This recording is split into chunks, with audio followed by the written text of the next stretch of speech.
Άγιος Παΐσιος, οι διάσημοι Έλληνες που τον γνώρισαν από κοντά, οι συγκλονιστικές ιστορίες και τα προφητικά λόγια. Ο Άγιος Παΐσιος ήταν αγιορείτης μοναχός, ασκητής και σύγχρονος Άγιος και για πάρα πολλούς προφήτης. Ένας πνευματικός φάρος της χριστιανικής Ορθόδοξης Εκκλησίας που φώτισε τα πλήθη με το λόγο αλλά και το παράδειγμά του.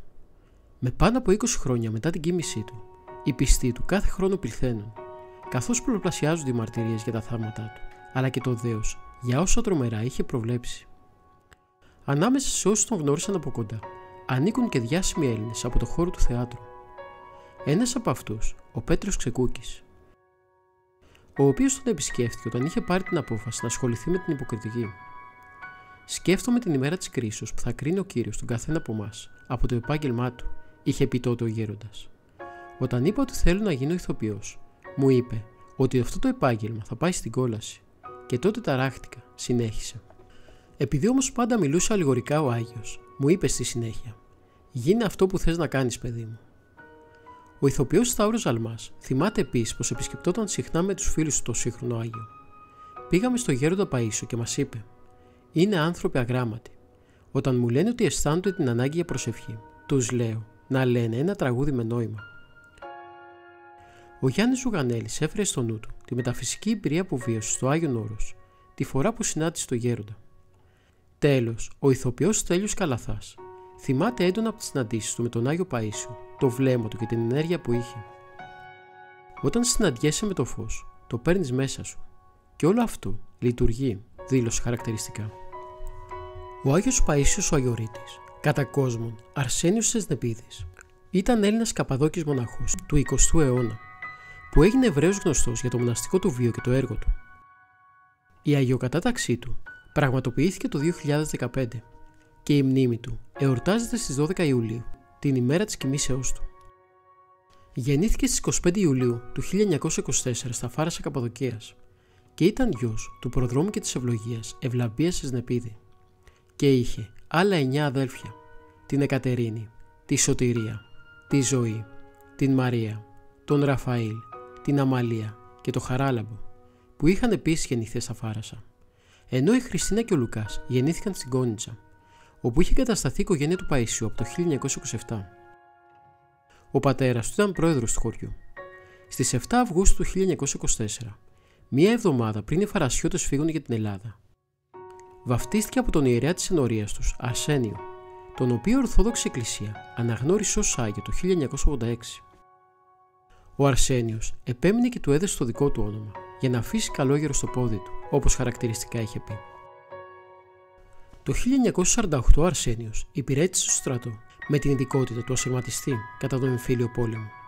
Γι' αυτό και πολλές εκδόσεις αφιερωμένες στη ζωή του γέροντα τον αναφέρουν ως ασυρματιστή του Θεού. Ο Αρσένιος εισήλθε πρώτη φορά στο Άγιον Όρος για να μονάσει το 1949, αμέσως μετά την απόλυσή του από το στρατό. Όμως επέστρεψε στα κοσμικά για ένα χρόνο ακόμη, προκειμένου να αποκαταστήσει τις αδελφές του, και έτσι το 1950 πήγε οριστικά στο Άγιο Όρος. Αρχικά κατέλησε στη σκήτη του Αγίου Παντελεήμονος, στο κελί των εισοδείων της Θεοτόκου. Εκεί γνώρισε και τον πατέρα Κύριλλο, που ήταν καθηγούμενος στη Μονή και τον ακολούθησε πιστά. Το 1962 πήγε στην Ιερά Μονή Αγίας Εκατερίνης Όρου Σινά, όπου παρέμεινε για 2 χρόνια στο κελί των Αγίων Γαλακτίωνος και Επιστήμης. Έγινε ιδιαίτερα αγαπητός στους Βεδουίνους, δίνοντάς τους τρόφιμα με χρήματα από την πόλη στους προσκυνητές, ξύλινων σταυρών που έφτιαχνε ο ίδιος. Το 1964 επέστρεψε πάλι στο Άγιον Όρος και έμεινε στη σκήτη τιμίου προδρόμου Ιβύρων. Την εποχή εκείνη ήταν υποτακτικός του Ρώσου μοναχού Τίχωνα, μέχρι και το θάνατό του το 1968, μετά τον οποίο, ακολουθώντας την επιθυμία του Τίχωνα, έμεινε στο κελί του για 11 χρόνια.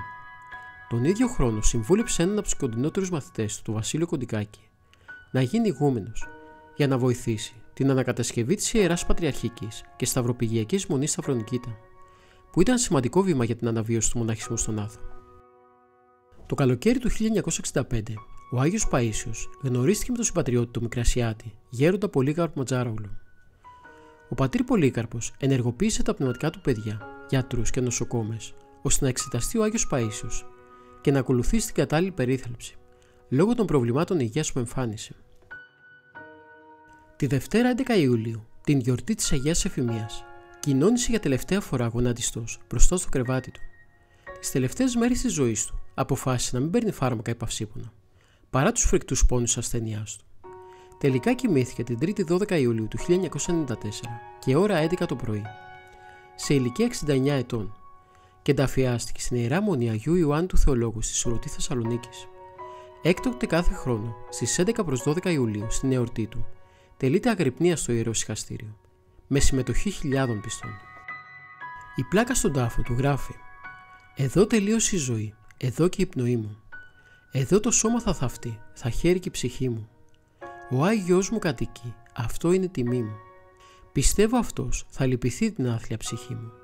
Θα εύχεται στο λυτρωτή να έχω την Παναγιά μαζί μου. Μοναχός Παΐσιος Αγιορείτης».